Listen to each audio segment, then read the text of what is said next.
દિવાળીની સિઝનમાં એસટી બસની આવકમાં ધરખમ વધારો થયો છે। એક્સ્ટ્રા બસ દ્વારા કુલ 7 કરોડ 98 લાખની માતબર આવક થઈ। તહેવારમાં કુલ 8,900 એક્સ્ટ્રા બસનું સંચાલન કરાયું।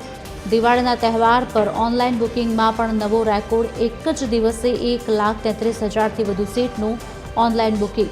મુસાફરોની સંખ્યામાં વધારો થતાં એસટી વિભાગની આવક વધી। કુલ 3 લાખથી વધુ મુસાફરોએ એસટીની એક્સ્ટ્રા બસનો સેવાનો લાભ લીધો।